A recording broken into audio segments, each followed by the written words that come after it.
ধাক্কা যখন দেয়, শুয়ায় দেয় মাটিতে। আমার লাইফে আপনাদের গাইবান্ধায় আমি একবার এসেছিলাম 1 থেকে 1.5 বছর আগে। ছেলে পেলে মানুষের বাড়ির টিন মিন ভেঙ্গে দিয়ে, দোকানঘাট সব ভেঙ্গে দিয়েছি, খালি সেলফি তোলার মারামারি। নীলফামারীতে মাহফিল করতে গেলাম, ধাক্কা দিয়ে শুয়ায় দিল। আমি শুয়ে আছি, শুয়ে থেকেই সেলফি তুলতেছি।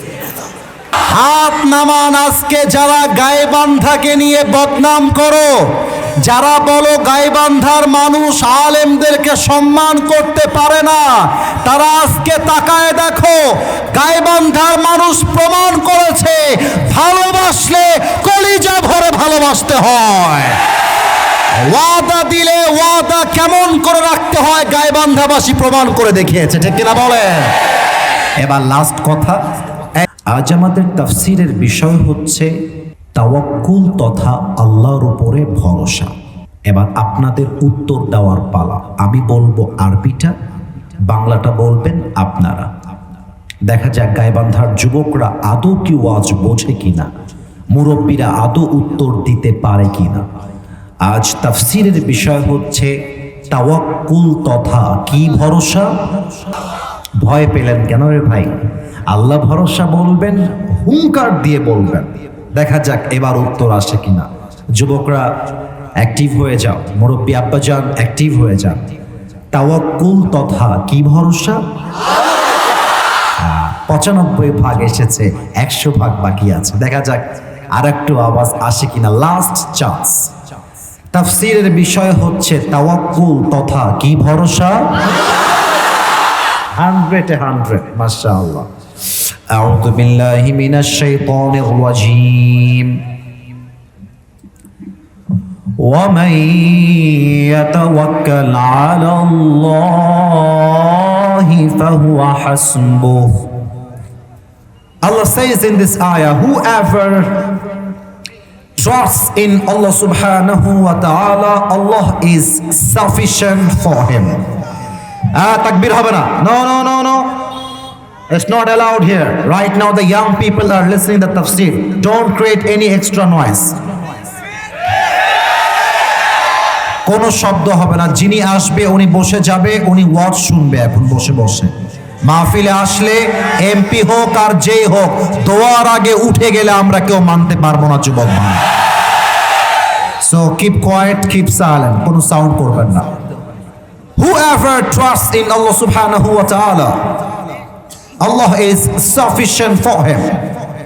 আমি বাংলা তর্জমা করে দিচ্ছি। সুবহানাল্লাহ তর্জমা শোনার পরে কারো মুখ থেকে যেন আসতে বের না হয়। আল্লাহ তাআলা বলছেন, যেই বান্দা সুখে দুঃখে আমি আল্লাহর উপরে ভরসা করতে পারে, আল্লাহ তাকে ওয়াদা দিয়ে বলছে, বান্দা তোর কাউকে প্রয়োজন হবে না, আমি আল্লাহ একাই তোর জন্য যথেষ্ট হয়ে যাব। সুবহানাল্লাহ পড়তে পারলেন না? You just have to put your trust on your Lord.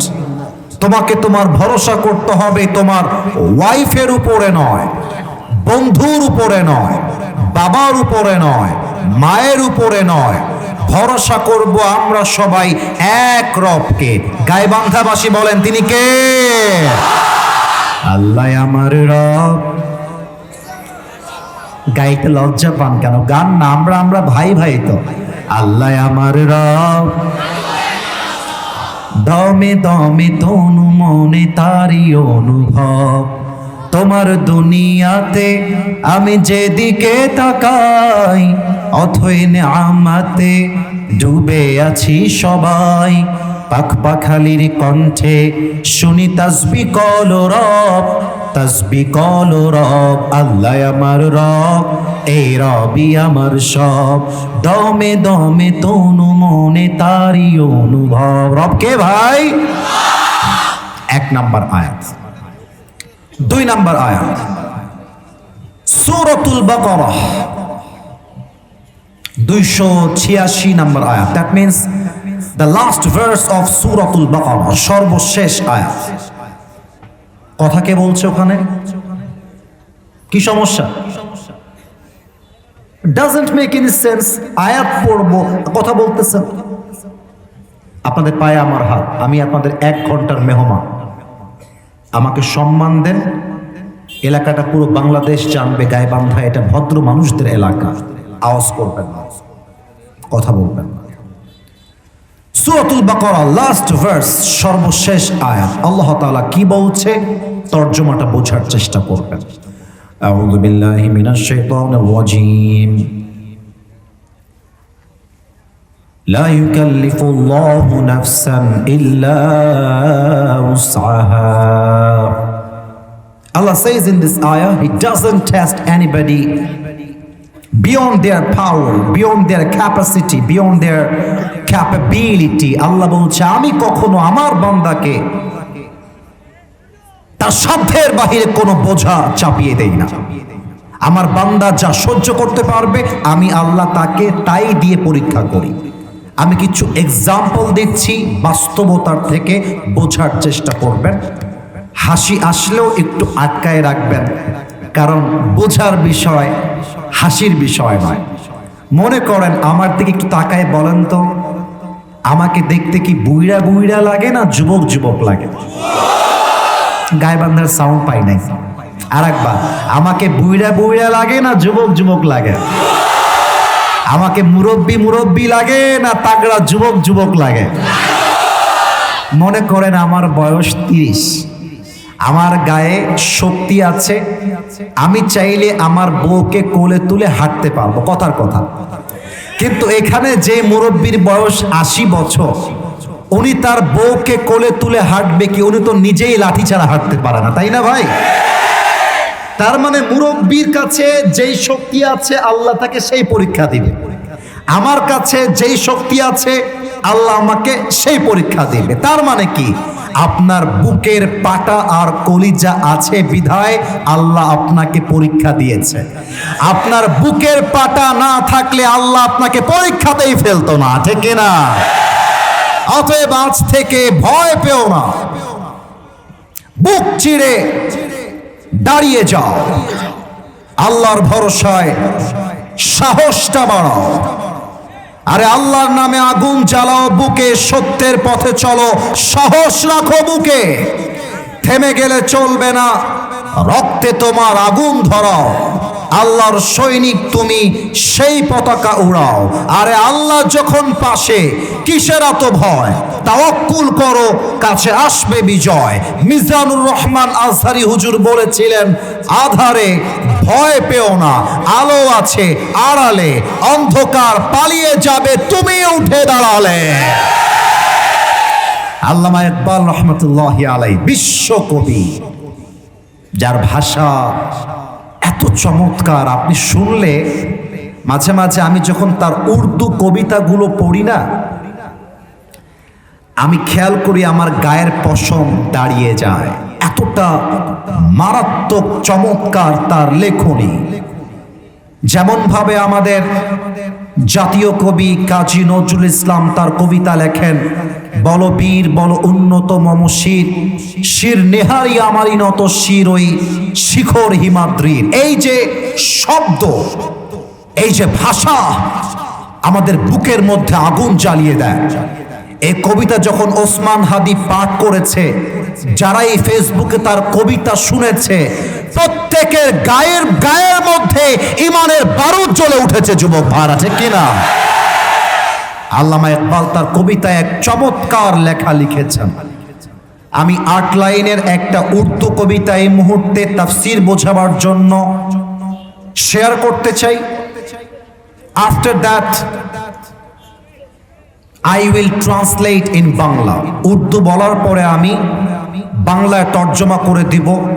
মুরব্বি এবং আম্মা জানরা না থাকলে আমি বাংলা তর্জমা করতামই না, কারণ আমার যে যুবক ভাইয়েরা আমার সামনে দাঁড়িয়ে আছে, বসে আছে, ওরা বাংলাও বোঝে, উর্দু বোঝে, হিন্দি বোঝে, এই যুবকরা এট দ্য সেম টাইম ইংরেজি ভাষাও বোঝে। আমি জাস্ট উর্দু কবিতাটা বলছি, কান দিয়ে নয়, কলিজা দিয়ে শুনবেন। আল্লামা ইকবাল লিখেছেন, गम के बाद खुशी जरूर आती है और ये खुशी अपनी रब की तरफ से ही आती है। हर रात के बाद दिन की रोशनी छा जाती है और सब्र करने वालों को खुदा की तरफ से नियामत मिल ही जाती है। जो दुख में भी अपने रब को याद करता है, रब उसका हाथ कभी नहीं छोड़ता। जो दुनिया से कुछ ना कहे, बस अपनी रब से कहता है, उसकी दुआओं का जवाब हमेशा खामोशी में आता है।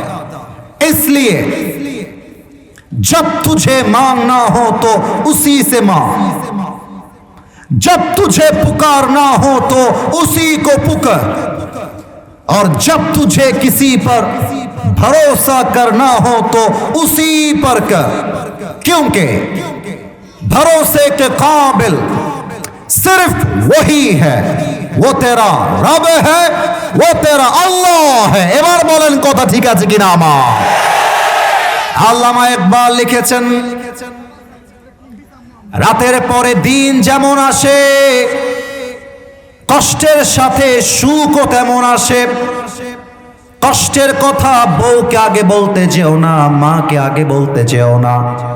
যদি কখনো মনের মধ্যে ব্যথা লাগে, খুব কষ্ট লাগে, মনটা ফেটে যায়, বুকটা ফেটে যায়, সেজদায় লুটিয়ে পড়ো, আল্লাহকে ডাক দিয়ে বলো, আল্লাহ তুমি ছাড়া আমার কেউ নাই, ও আল্লাহ তুমি আমার শেষ ভরসা।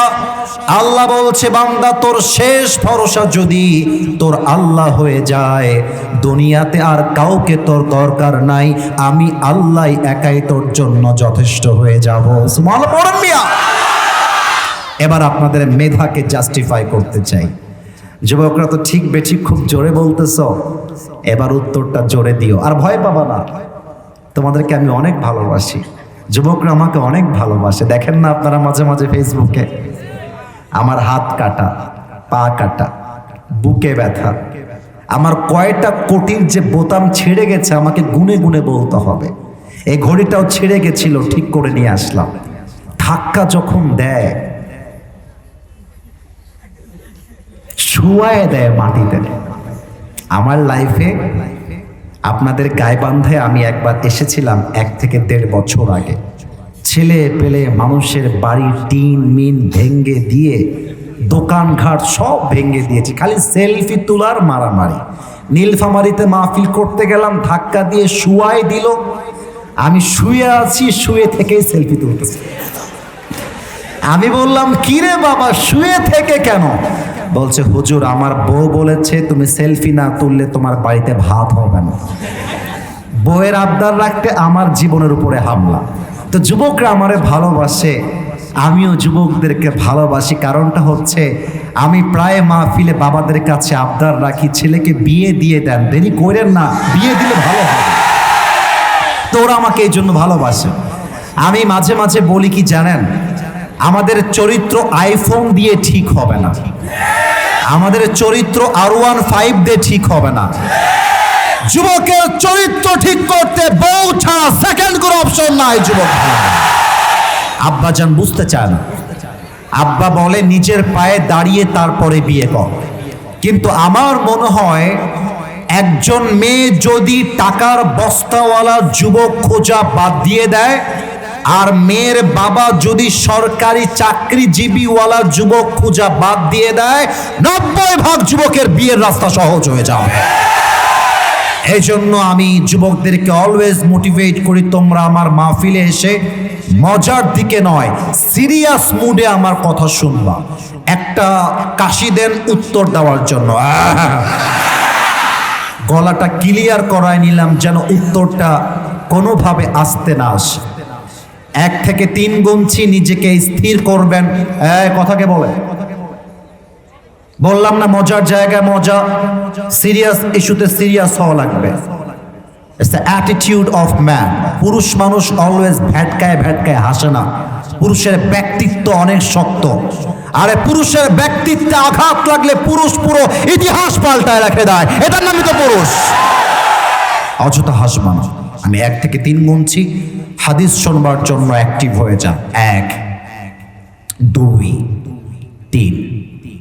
বলেন তো, নবীজির পুত্র সন্তান পৃথিবীতে কেউ কে বেঁচে ছিল?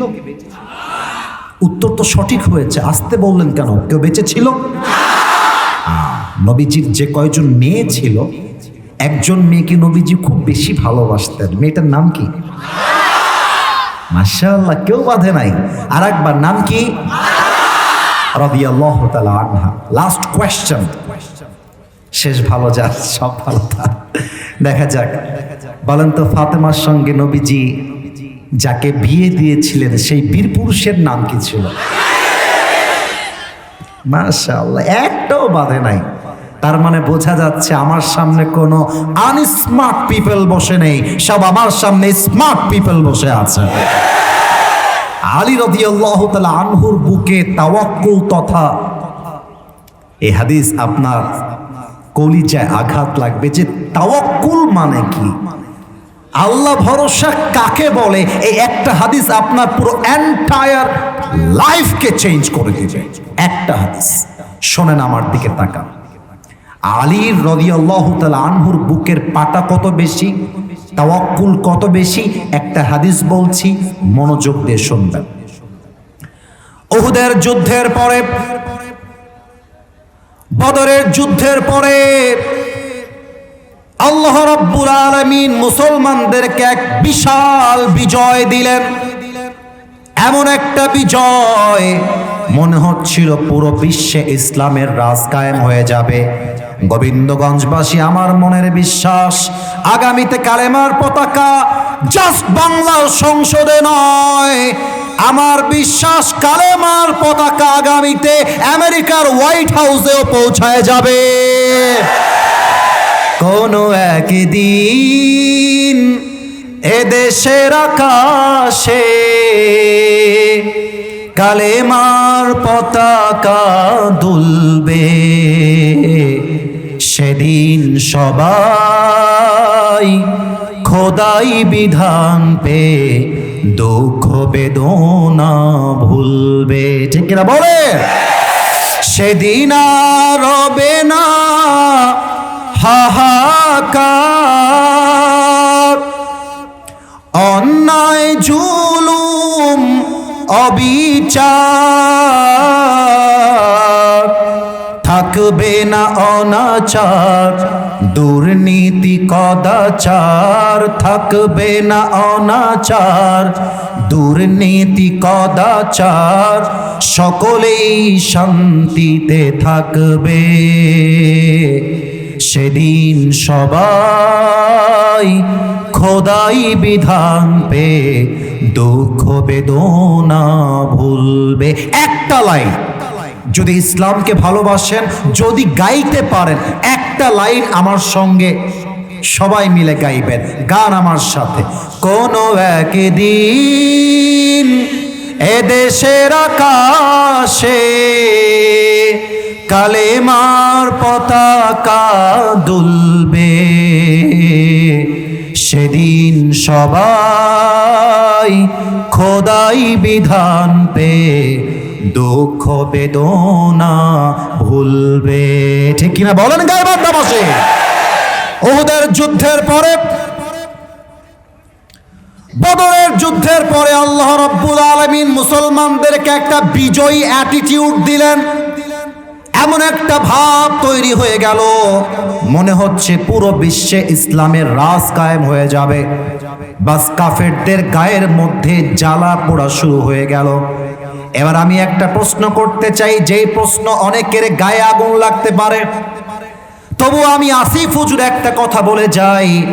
আপনি চাই আওয়ামী লীগ হন, বিএনপি হন, জামাত হন, হক কথা বলার ক্ষেত্রে কারোর সঙ্গে আপোষ করব, ওই দলের লোক আমরা নই।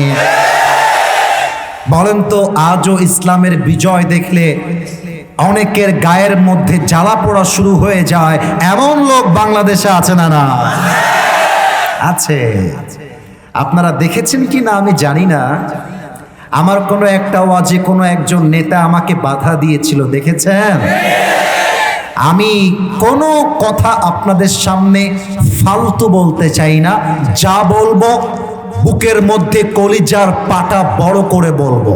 আমার কথায় স্পষ্ট ভাষায় বলছি, আগামীর বাংলাদেশ কোনো প্রকার কোনো বাংলাদেশি মানুষের আইনে বানানো চলবে না, বাংলাদেশ কোনো গণতান্ত্রিক নিয়মে চলবে না, বাংলাদেশ কোনো প্রকার কোনো ব্রিটিশ আইনে চলবে না। আগামীর বাংলাদেশ চলবে আল্লাহর কোরআনের সংবিধান দিয়ে। এই কথা শুনলে গা যদি জ্বলে যায়, আপনি যাই হন না কেন, আপনি আসলে মুসলমান হতে পারেন না। ইসলামের বিজয় দেখে কাফেরদের গায়ে জ্বালা পোড়া শুরু হয়ে গেল। কাফেররা প্ল্যান করলো মদিনাকে আমরা মানচিত্র থেকে মুছে ফেলবো। গাইবান্ধাবাসী, কথা আমি জোরে বলি কিংবা আস্তে বলি, আমার কথা কি বোঝা যায় নাকি যায় না? মদিনাকে আমরা মানচিত্র থেকে মুছে ফেলবো যাতে করে ইসলামের বিজয়টা না হতে পারে। এবার আমার দিকে তাকান, আমি যেই যেই হাত তুলব সেই হাত আপনারা চাতক পাখির মতো দেখবেন। এটা আমার ডান হাত, look at my right hand. হাত তুলতে হবে না, আমার ডান হাত দেখা যায়? কথা না বললে ওয়াজ হবে না, দেখা যায়? একটু ডান দিকে সবাই তাকান, everybody look at the right side. এখানে একটা বিশাল লম্বা পর্দা এখান থেকে নিয়ে শেষ পর্যন্ত দেওয়া আছে। এই পর্দা কি দেখা যায় নাকি যায় না? আমার দিকে দেখা যায় নাকি যায় না? এই পর্দা হচ্ছে ডান দেয়াল, আমি নাম দিলাম ডান দেয়াল। এবার আপনাদের পালা, কি দেয়াল? এবার বাম দিকে তাকান, এই পাশে একটা পর্দা আছে না নাই? এটা বাম দেয়াল, বলেন এটার নাম কি দেয়াল? পেছনেও দেখেন পর্দা দিয়ে ঢাকা, এটা হচ্ছে পেছন দেয়াল। বলেন সবাই কি দেয়াল? কেন বললাম? এবার আসেন, let's come to the main point. Medina এমন একটা শহর ছিল, এই শহরে যদি কেউ ঢুকতে চায় একটা রাস্তা ওপেন ছিল, বাকি সব রাস্তা দেওয়াল দিয়ে ঘেরা, কেউ চাইলেও এন্ট্রি নিতে পারবে না। কথা কি বোঝা যায় নাকি যায় না? না বললে ওয়াজ হবে না, বোঝা যায় নাকি যায় না? আল্লাহ রসুলের কানে খবর পৌঁছে গেল কাফেররা মদিনায় অ্যাটাক করতে আসছে, মদিনার মুসলমানদেরকে মেরে শেষ করে ফেলবে। নবীজির কর্ণকুহুরে খবর যাওয়ার সঙ্গে সঙ্গে নবীজি সাহাবায়ে কেরামদেরকে নিয়ে গোল করে পরামর্শে বসে গেলেন, কি করা যায়? How can we defence or attack on them? এই অ্যাটাককে আমরা প্রতিহত করব কেমন করে? এক একজন সাহাবী দাঁড়ায়, এক একজন এক একটা বুদ্ধি দেয়, বসে যায়।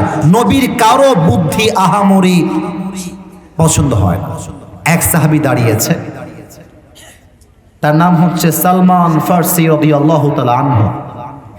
তোমরা যদি অ্যাক্টিভ থাকো আমাকে উত্তর দাও। সালমান ফারসি রাদিয়াল্লাহু তাআলা আনহু দাঁড়িয়ে চুপচাপ নবীর দিকে তাকিয়ে আছে। নবীজি বলছে, সালমান কি বলবা বলো, কি বুদ্ধি আছে বলো। বলছে, নবী হে, আমার বুদ্ধিটা হচ্ছে এই রকম, যেহেতু মদিনা তিন দিক থেকে ঘেরা, একটা রাস্তায় খোলা আছে। ডান দিকে কারা এটা? এই শালা জীবনেও বউ পাবে না। চিন্তা করো, মজা করে বললাম, রাগ করবেন না। কত বড় সাহস রে! কেউ যদি উঠে যায় লুঙ্গিটা টান দিয়ে ধরে বসায় দেওয়া লাগবে, তবে লুঙ্গি যেন খুলে না যায়। খবরদার, আমি তোমাকে খেয়াল রাখলাম, এবার আমি দেখবো কে উঠে যায়। খবরদার, last warning for all the people, don't go anywhere from this place. এসেছেন নিজের ইচ্ছায়, আমার ভালোবাসার দাবি, দোয়া ছাড়া এই মাঠ কেউ ছাড়তে পারবে না। সে বলছে, হে রাসূল, আপনি ওই একটা রাস্তা খনন করে একটা কূপ তৈরি করেন, বিশাল লম্বা কূপ হবে, লম্বা পুকুরের মতো, যে খন্দকের জন্য পানি উঠে যাবে, কাফেররা চাইলেও অ্যাটাক করতে পারবে না একসঙ্গে। যে কথা সেই কাজ। বিশাল চওড়া লম্বা একটা খাল খনন করা হলো, পানি নিচ থেকে উতলিয়ে উতলিয়ে উঠতেছে। 6 দিন পরে কাফেররা যখন অ্যাটাক করতে আসবে মদিনায়, অবাক হয়ে গিয়েছে, যে রাস্তা দিয়ে ঢুকবে ঘোড়া চালিয়ে চালিয়ে ওই পুরো রাস্তা পানি দিয়ে ভরে গেছে, বিশাল লম্বা খাল। খালকে আপনারা কি বলেন? খালি বলেন, বিশাল লম্বা খাল।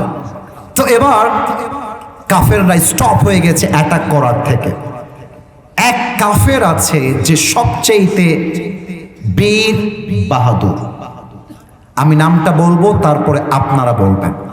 নাম হচ্ছে আমর বিন মারহাব। এবার আপনাদের পালা। আমর বিন, না যুবকদের আওয়াজ পাইনি, আর একবার আমর বিন মারহাব। সে বলছে এই সমস্ত খাল খনন করে তোমাদেরকে আটকে দেওয়া যেতে পারে, আমি আমর বিন মারহাব থেমে যাব না। আমি সাঁতরে সাঁতরে মদিনায় গিয়ে অ্যাটাক করব। যেই কথা সেই কাজ। পানিতে এক লাফ দিয়েছে, সাঁতরে সাঁতরে মদিনায় পৌঁছায় গিয়েছে। মদিনায় গিয়ে ডাক দিয়ে বলছে, কোন বাপের বেটা আছিস আমার সঙ্গে যুদ্ধ করবি? বের হয়ে আয়। কে আছিস? বের হ। হালুম্মু ইলাইয়া ইন কুনতুম সাদিকিন। তোরা যে বলিস মরে গেলেই শহীদ হয়ে যাব, মরে গেলেই আল্লাহর জান্নাত পেয়ে যাব, এই মুসলমানের বাচ্চারা, আল্লাহর জান্নাত কে পেতে চাস? আয় আমার সামনে যুদ্ধ কর। সব সাহাবা একরাম বের হয়ে আসছে। এসে দেখছে আমর বিন মারহাব দাঁড়িয়ে আছে। এবার আর কেউ সামনে আগায় না, সব চুপচাপ দাঁড়িয়ে গিয়েছে। নবীজি বলছে, তোমাদের মাঝে কে আছে যুদ্ধ করবা? স্ট্যান্ড আপ, দাঁড়িয়ে যাও, হাত তোলো। কে আছে? দাও। কেউ হাত তোলে না। পেছন থেকে সর্বপ্রথম আলী রাদিয়াল্লাহু তাআলা আনহু এমন ভাবে হাত তুলেছে, আল্লাহু আকবার জোরে বলতে পারলেন না তখন। তা আমি যদি বাংলা ভাষায় আরবিটাকে ট্রান্সলেট করি, নবীজি বলছে, ইজলিস ইয়া আলী ফাইন্নাকা লা তাযালু হাদীথাস সিন্নি। আমি যদি আমাদের ভাষায় মজা করে তর্জমা করি, ব্যাপারটা হবে এইরকম, সোনামণি নতুন নতুন ভাষা। নবীজি বলছে, আলী তোমার বয়স কম, নতুন, বসো। তোমার বয়স হয় নাই, তোমার বয়স কম, তুমি বসো। অন্য অন্য সাহাবীরা তারা হাত তুলবে। নবীজি বলেছে, আলী তো আর অবাধ্য হতে পারে না, তাই না ভাই? আলী হাত নামিয়ে ফেলেছে। এবার আমর বিন মারহাব বলছে, কিরে কাপুরুষের বাচ্চারা, তোদের সাহস কি হারায় গেল?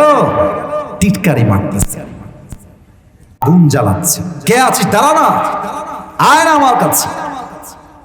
নবীজি বলছে, কে আছো? হাত তোলো। কেউ হাত তোলে না। আবার আলী রাদিয়াল্লাহু তাআলা আনহু পেছন থেকে হাত তুলেছে। নবীজি বলছে, আলী তুমি আবার হাত তুললা কেন? হাত নামাও, বসো বসো বসো। এবার আমর বিন মারহাব 3 নাম্বারে এসে খুব বাজে ভাষায় গালিগালাজ করেছে। গাইবান্ধার মতো পবিত্র মাটিতে আমি কোনো বাজে ভাষা, বাজে শব্দ বলতে চাই না, জাস্ট ইঙ্গিতে বোঝাতে চাই। ঠান্ডা মাথায় বলছি, বুঝে নিবেন। আমর বিন মারহাব বলছে, তোদের মুসলমানদের মাঝে যদি কোনো বেটা এক বাপের বেটা হয়, ব্যাখ্যা করব না, বুঝে না, এক বাপের বেটা যদি হোস, যদি তুই চাস তোর মায়ের বুক খালি করবি, যদি চাস তুই তোর সন্তানকে ইয়াতীম বানাবি, তুই যদি চাস তোর বউকে তুই বিধবা বানাবি, বুকের পাটা থাকলে আমার সামনে আয়। নবীজি বলছে, কে আছো? ওমর ফারুক চুপচাপ হাত তুলছে না, আবু বকর চুপচাপ হাত তুলছে না। 3 নাম্বার টাইমে আবারও আলী রাদিয়াল্লাহু তাআলা আনহু হাত তুলে দিয়েছে। এবার নবীজি বুঝে গেছে, আমরা প্রবাদ বাক্যে বলি না গো ভাই, যে ছোট মরিচের, এই বাক্যটা আছে না ভাই, ছোট মরিচের কি বেশি? নবীজি বুঝে গেছে, यही वो लड़का है जिससे ये काम हो सकता है। আলী কে বলছে, আলী দাঁড়াও দাঁড়াও। আলী দাঁড়িয়েছে, বলছে, এদিকে আসো, আমার কাছে আসো। কি নেওয়া যায়, কি নেওয়া যায়? আচ্ছা, টিস্যুর বক্সটাই নিলাম। আমি জানি এটা টিস্যুর বক্স, এটা আমি জানি, কিন্তু একটা সেকেন্ডের জন্য ভাবেন এটা কোনো টিস্যুর বক্স নয়, এটা বিশাল তরবারি, যার নাম হচ্ছে জুলফিকার। বলেন সবাই, কি ফিকার? আলী এদিকে আসো। আলী আসছে, বলছে, এই নাও তোমার যুদ্ধের তরবারি জুলফিকার, যাও যুদ্ধে নেমে পড়ো। আলী যখন যাবে, নবীজি বলছে, ইয়া আলী কিফ, স্টপ, থামো থামো থামো, এদিকে আসো। আলী বলছে মা লাকা ইয়া রাসূলুল্লাহ, হে রাসূল আপনার কি হয়েছে, আমাকে আবার ডাকলেন যে? আল্লাহ রাসূল বলছেন আলী শোনো, ইযহাব ফাইন্নাল্লাহা মাআকা। ও আলী, যুদ্ধ করতে করতে যদি কখনো মনে হয় আমার সঙ্গে কেউ নেই, আমি বড্ড একা হয়ে গেলাম, ওই সময় মাথায় রাখবা যার জীবনে কেউ নাই, যার সহযোগিতায় কেউ নাই, তার শেষ ভরসা এক সত্তা, তিনি কে? আল্লাহ ইজ উইথ ইউ ফরএভার। আল্লাহ আগেও ছিলেন, আজও আছেন, আগামীতেও থাকবে, নাকি থাকবে না? যাও আলী, যুদ্ধের জন্য নেমে পড়ো। আমি একটু মাইক থেকে দূরে গেলাম, সাউন্ড হালকা কম যাবে, কিন্তু বুঝবেন যদি আমাকে দেখতে থাকেন। কিপ ওয়াচিং মাই বডি, আমাকে দেখতে থাকেন। একটু পেছনে গেলাম, আমি জাস্ট হাদিসটাকে প্র্যাকটিক্যালি বোঝাবো। প্র্যাকটিক্যালি মানে কি, আপনাকে করে করে দেখাবো যে হাদিসটা আসলে ওই সময় কেমন হয়েছে, ঘটনা কেমন ছিল। মনে করেন আপনার ফোনের একটা পার্টস নষ্ট হয়ে গেছে, মেকানিক কল দিয়ে বলছে ভাই ফোনটা খোলেন, ওইটা খোলেন, এইটা খোলেন, ওইখানে ব্যাটারি, ওইটা খোলেন, ওখানে এই পার্টস খোলেন। আপনি বলবেন বেটা আমার প্যান্ট খোলার আগে তুই আগে এখানে আয়। কারণ কি, ফোনে বোঝা যায় না। যদি কেউ প্র্যাকটিক্যালি বোঝায় এইভাবে এভাবে এভাবে এভাবে, তখন বুঝে আসে। তো হাদিস জাস্ট বললেই হবে না, প্র্যাকটিক্যালি বোঝাবার ট্রাই করছে। আলী হেঁটে হেঁটে আমর বিন মারহাবের দিকে আসছে, ওই দিকে মুসলমানদের দল, এই দিকে আমর বিন মারহাব একা দাঁড়িয়ে আছে। তো আমর বিন মারহাবের হাইট ছিল ইয়া লম্বা হাইট, আর আলী ছিল হাইটে আমর বিন মারহাবের চাইতে গুঠো। ব্যাপারটা কেমন জানেন, আলী যদি আমর বিন মারহাবকে দেখতে চায়, আর আমর বিন মারহাব যদি আলীকে দেখতে চায়, কথা বোঝা যায় নাকি যায় না বলেন? এতটা লম্বায় কম বেশি। আলী যখন আমর বিন মারহাবের সামনে এসেছে, আমর বিন মারহাব আরবি ভাষায় বলছে, আরবি ভাষায়, মান আনতা আইয়ুহাল গোলাম, এই বাবু তুমি কে গো? মান আনতা আইয়ুহাল গোলাম, হু আর ইউ বেবি, তুমি কে? আলীর গায়ে আঘাত লাগছে, তাও আলী চুপচাপ বলতেছে আনাল্লাযী সাম্মাতনি উম্মি হায়দারা, আমি হলাম সেই যুবক যাকে তার মা নাম রেখেছে হায়দারা। হায়দারা মানে সেই সিংহ, যেই সিংহ যখন বনে কোনো শিকারের উপরে অ্যাটাক করে, যতক্ষণ পর্যন্ত শিকার না হবে তার অ্যাটাক থেমে যাবে না, তার নামই হচ্ছে হায়দারা। আল্লাহু আকবার। আমর বিন মারহাব টিটকারি মেরে বলছে, ও আচ্ছা তোমার নাম হায়দারা, আরে বেটা তোরা আসল নাম কি তাই বল, আসল নাম কি? আলী বলছে ইসমি আলী, আমার আসল নাম হলো আলী। বলছে আচ্ছা, আনতা আলী বিন আব্দুল মুত্তালিব, এই বাবু তোমার বাবার নাম কি আব্দুল মুত্তালিব? বলছে না, আনা আলী বিন আবি তালেব। আব্দুল মুত্তালিব তো আমার দাদার নাম, আমার বাপের নাম হচ্ছে আবু তালেব। বলছে হায় হায় হায় হায় হায়, আরে বেটা তোর বাপ তো আমার ভাই লাগে, তুই তো আমার ভাতিজা। এই ভাতিজা বাবু যাও যাও যাও, ফাইন্নী লা উকাতিলুস সিবিয়ান, আমি আমর বিন মারহাব কোনো বাচ্চার গায়ে হাত তুলি না। এবার আলী নিজেকে আর কন্ট্রোল করতে পারে নাই। আলী বলছে আরে বেটা তুই কাকে বাচ্চা বলিস, আয় না যুদ্ধ করতে, এমন একটা কোপ মারবো তোর কল্লা 40 হাত দূরে গিয়ে পড়বে। আল্লাহু আকবার। এবার আমর বিন মারহাব বলছে তাই নাকি, তো আয় আয় না, দেখা যাক কার গায়ের জোর কত বেশি। এবার একটা প্রশ্ন করতে চাই, যদি আপনারা জালেমের দালাল না হন, স্বৈরাচারের দালাল না হন, উত্তর দিতে দ্বিধাবোধ করবেন না। 5 আগস্টের আগে একজন যুবক সবার আগে বুকটা পেতে দিয়ে তার বুকে গুলি খেয়েছিল। যুবকটার নাম কি? বামে আওয়াজটা কম পেলাম কেন? নাম কি যুবকটার নাম কি? আবু সাইদ। আমাকে উত্তর দিবেন ইনসাফ ভিত্তিক উত্তর, ইনসাফ ভিত্তিক, বুঝে উত্তর দিবেন। এই গাইবান্ধার গোবিন্দগঞ্জবাসী শহীদ আবু সাইদ রংপুরের শহরে রোকেয়া বেগম যে হলটা আছে ওর সামনে দাঁড়িয়ে কাউকে আগ বাড়িয়ে গুলি করেছিল? বলেন না কেন, কাউকে আগ বাড়িয়ে গুলি করেছিল?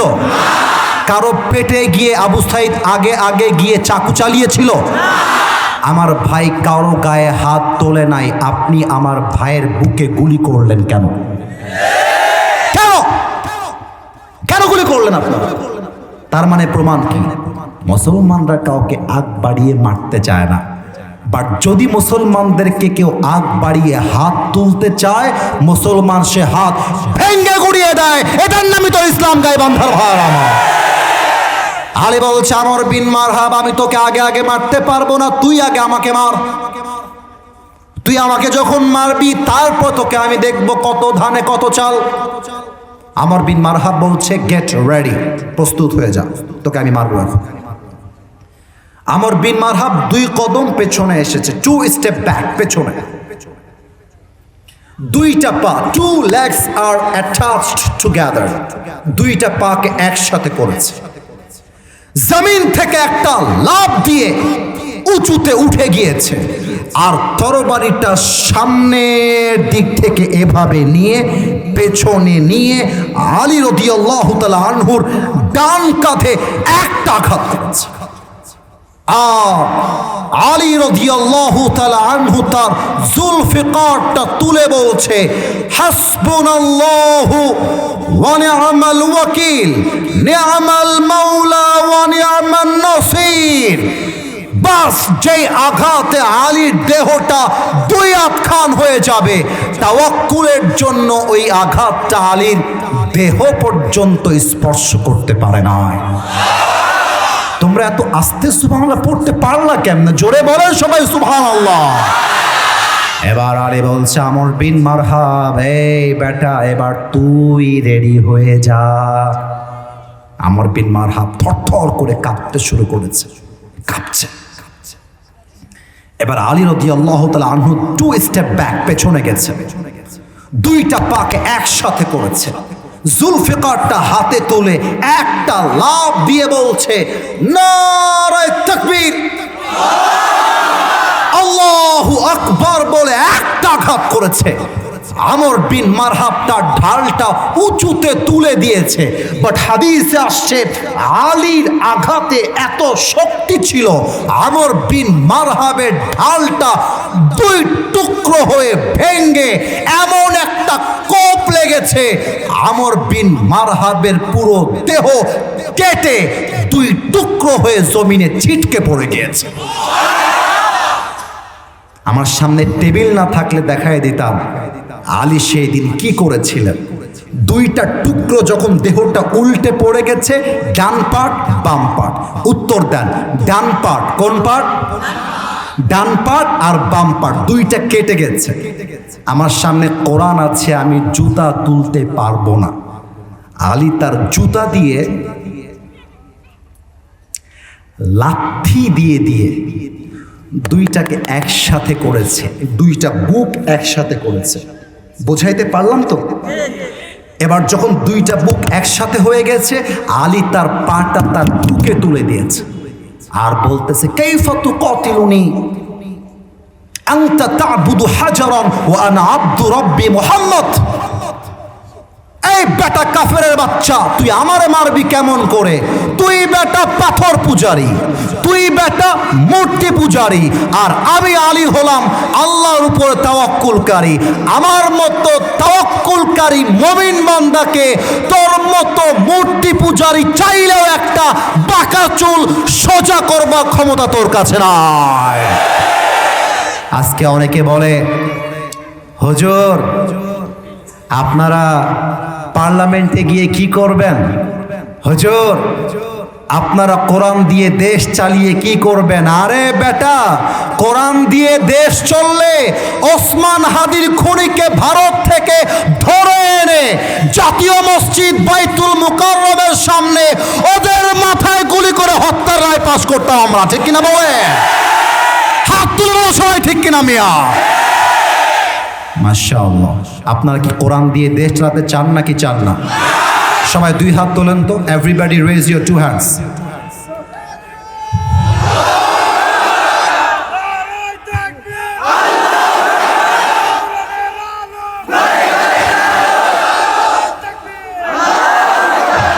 দেওয়ার আগে আপনারা একটু হাত তোলেন, সবাই একটু হাত তোলেন, আমাকে ডাক দেন, বলেন আসিফ হুজুর।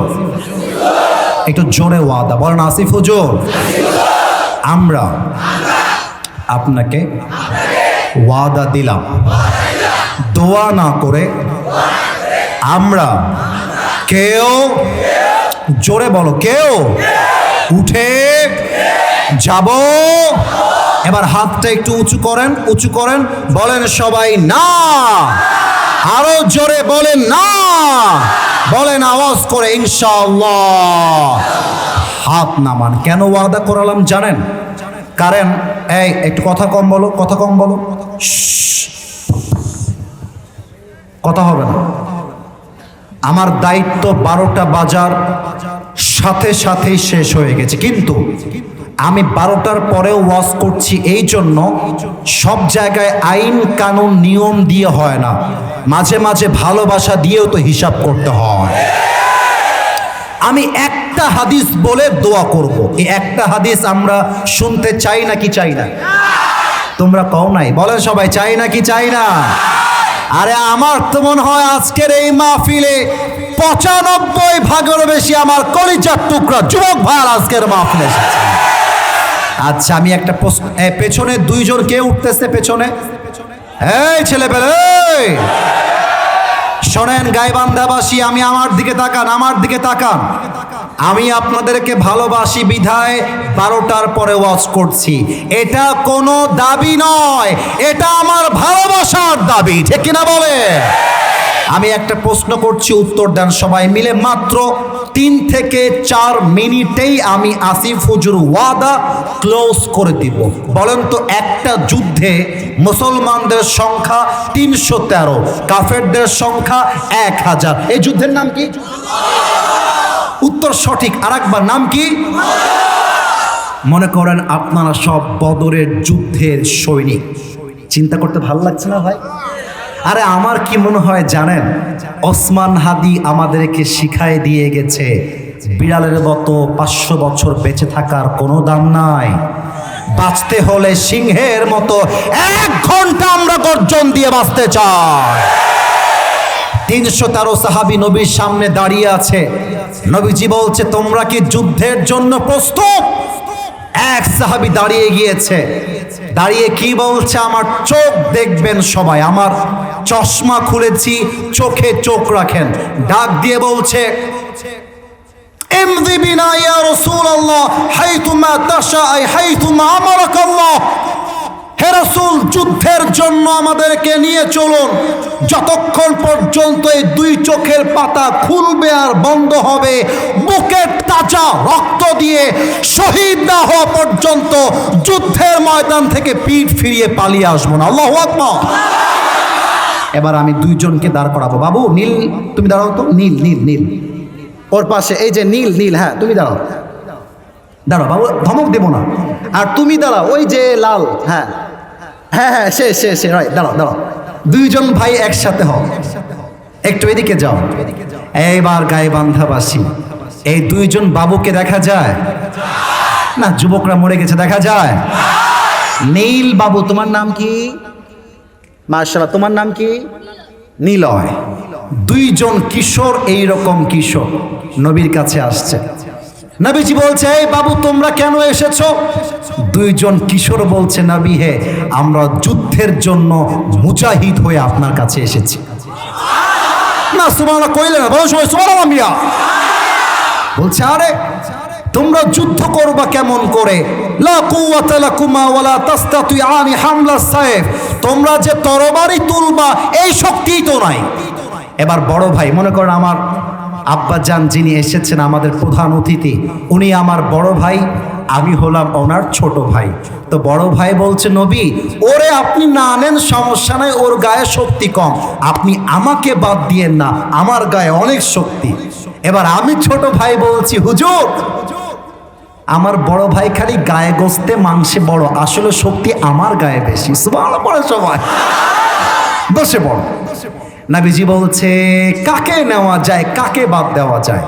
এক সাহাবী বলছে, নবী আমার কাছে একটা বুদ্ধি আছে। কি বুদ্ধি বলো? বলছে দুইজনের মাঝে একটা কুস্তি মারামারি লাগায় দেন, দেখা যাবে কার গায়ের শক্তি কত বেশি। তো আমার ডান পাশে আমার বড় ভাই, শোনার সাথে সাথে ছোট ভাইকে ল্যাং মেরে, আমি জানি না এটা আপনারা বুঝেন কিনা, ল্যাং মেরে, পা দিয়ে ল্যাং মেরে শুয়াই দিয়েছে। এমনে গলা চিপে ধরেছে ছোট ভাইয়ের। বলছে কি মনো, কই যাবা, কই যাবা, এমনে গলা চেপে আছে। আর ছোট ভাই একটা চোখ টিপ মারছে, বলছে ভাই রে, তুই না আমার বড় ভাই, এই ভাই আমরা একসাথে খেলি, একসাথে ঘুরি, তুই একা যাবি কেন, আমাকেও নিয়ে চল। এবার বড় ভাইয়ের মনটা গলে গেছে। আমি কি বলি জানো, যেই বাড়িতে ভাইয়ে ভাইয়ে মিল আছে, ওই সংসারকে অন্য বাড়ির কোনো মেয়ে এসে ভেঙে দিবে এমন কোন বাপের মেয়ে বাংলাদেশে জন্মগ্রহণ করে না। ভাইয়ে ভাইয়ে মিল থাকলে পুরো বিশ্ব পরিবর্তন করে দেওয়া যায়, ঠিক কিনা বলে? বড় ভাইয়ের হাতটা নরম হয়ে গেছে। আর ছোট ভাই উঠে বড় ভাইকে ঘুষি দিয়ে শুয়াই দিয়ে গলা টিপে বলছে, নাবি হে, আগেই বলেছিলাম এই শালার গায়ে শক্তি কম। এমনে ধরে আছে। এবার নবীজি বলছে, এই তোমরা দুইজন আমার কাছে আসো। মাসকে ডান কাঁধে, মুয়াজকে বাম কাঁধে এভাবে জড়িয়ে ধরেছে আর বলছে, আল্লাহ, এদের বয়স কম হতে পারে, বাট এদের বুক ভরা ভরসা এক সত্তার উপরে। বলেন সবাই, তিনি কে? বাস দুইজনকে নিয়ে যুদ্ধে চলে গিয়েছে। এটা আমার হাদিসের লাস্ট পার্ট। বিশাল লম্বা মাঠ, যুদ্ধ চলছে। এই দুইটা কুটকুটে ছোট ভাই এসে বলছে, যে সাহাবীকে বলছে তার নাম হচ্ছে আব্দুর রহমান বিন আউফ, বলছে আইনা আবু জেহেল, এই কাফেরদের মাঝে আবু জেহেলটাকে। তো আব্দুর রহমান বিন আউফ বলছে, ওই যে কোনায় দেখা যায় কাফেররা ঘিরে আছে গোল করে, মাঝে যে আছে হি ইজ আবু জেহেল। বলছে আচ্ছা তাই নাকি? যেই শুনেছে দুইজন মিলে এক দৌড় দিয়েছে। কাফেররা ভাবছে এই দুই বাচ্চা আবার কই থেকে আসলো, আরে এরা কারা, কই থেকে এসেছে এরা। কথা বলতে বলতে দুইজন ঢুকে আবু জেহেলের ঘোড়ায় এক লাথিতে আবু জেহেল উল্টায় পড়ে গেছে। আব্দুর রহমান বিন আউফ পেছন থেকে দৌড়ে এসে লিল্লাহি তাকবীর, আল্লাহু আকবার বলে একটা কোপ মেরেছে। আবু জেহেল্লার কল্লা 10 হাত দূরে গিয়ে পড়েছে। মুসলমানদেরকে আল্লাহ তাওয়াক্কুলের জন্য বদরের যুদ্ধে বিজয় দান করেছে। সুবহানাল্লাহ পড়বেন না আপনারা? এবার সবাই দুই হাত তুলে ওয়াদা করে আমরা দোয়া করে বাসায় যাব। একদম কোনো কথা ডান বাম হবে না। হাত মনে হয় অনেকের তোলে নাই, যে হাত তোলে নাই সে বউ পাবে না কিন্তু, খবরদার। এবার একটু সবাই মিলে কাশি দেন। আমার সঙ্গে আমি যা বলবো তাই বলবেন। বলেন আল্লাহ। না, আওয়াজটা, আল্লাহর নামটা আওয়াজে পাই নাই। বলেন আল্লাহ। তোমার শাহী দরবারে পেছন থেকে যে তিনজন উঠলা, আমি কিন্তু মুসাফির মানুষ, আমার বদদোয়া কিন্তু আল্লাহর আরশ পর্যন্ত পৌঁছাতে পারে। আমার গায়ে জ্বর, আমার বুকে ব্যথা, আমি প্রচন্ড অসুস্থ। আমি চাইলে 12টার সাথে সাথে মাহফিল শেষ করতে পারতাম, বাট আপনারা কষ্ট পাবেন বিধায় আমি আর একটু ওয়াজ করেছি। যে উঠে যাবে এটা বেঈমানি গাদ্দারি ছাড়া আর কিছু হতে পারে না। বলেন আল্লাহ। তোমার শাহী দরবারে দিল থেকে, জোরে বলছো না, দিল থেকে তওবা করলাম। ও আল্লাহ, তুমি আমার জীবনের সব গুনাহ মাফ করে দাও। একটু জোরে সোরে চিৎকার দিয়ে বলেন সবাই আমিন। 2 নাম্বার ওয়াদা, বলেন আল্লাহ। মাঝখানে আওয়াজটা আসে নাই, আরেকবার আল্লাহ। আমি তোমাকে ওয়াদা দিলাম না, এটা যদি জোরে না কন আমি দোয়া করব না। বলেন ওয়াদা দিলাম। ভলেন্টিয়ার যারা রুমাল নিয়ে যাবে ডান দিকে রাখেন। আজ থেকে এক ওয়াক্ত নামাজ। এরা বুঝে গেছে আসিফ হুজুর যে ওয়াদা করাবে এটা মনে হয় আমি রাখতে পারবো না। আরে বেটা, নিয়ত করতে সমস্যা কোথায়? এমনও হতে পারে তোমার নিয়ত আল্লাহ আজকে কবুল করে তোমাকে 5 ওয়াক্ত নামাজই বানাইতে পারে, ঠিক কিনা বলো? হাতটা হালকা নিচু করে রাখো যেন ব্যথা না হয়ে যায়। বলো সবাই ওয়াদা দিলাম আজ থেকে এক ওয়াক্ত নামাজ আর কখনো ছাড়বো। এবার হাতটা উঁচু করা, একদম নাড়িয়ে নাড়িয়ে বলেন ছাড়বো না। গাইবান্ধার সাউন্ড হয় নাই রে বাবা, ছাড়বো না। আওয়াজ দিয়ে বলেন সবাই ইনশাআল্লাহ। হাত নামান। আজকে যারা গাইবান্ধাকে নিয়ে বদনাম করো, যারা বলো গাইবান্ধার মানুষ আলেমদেরকে সম্মান করতে পারে না, তারা আজকে তাকায় দেখো গাইবান্ধার মানুষ প্রমাণ করেছে ভালোবাসলে কলিজা ভরে ভালোবাসতে হয়। ওয়াদা দিলে ওয়াদা কেমন করে রাখতে হয় গাইবান্ধাবাসী প্রমাণ করে দেখিয়েছে, ঠিক কিনা বলেন? এবার লাস্ট কথা। এই ভাই ভাই ভাই বসে পড়ো, বসে পড়ো। তোমরা সবাই আমার সঙ্গে ওয়াদা দিয়েছো লা ঈমান আলাহ লিমান লা আমান আলাহ। যার কথা ঠিক নাই, ওয়াদা ঠিক নাই, তার ঈমান নষ্ট, তার ঈমান নাই। এটা আমার কথা নয়, এটা আমার নবীজির কথা। এই মুহূর্তে দোয়া হবে।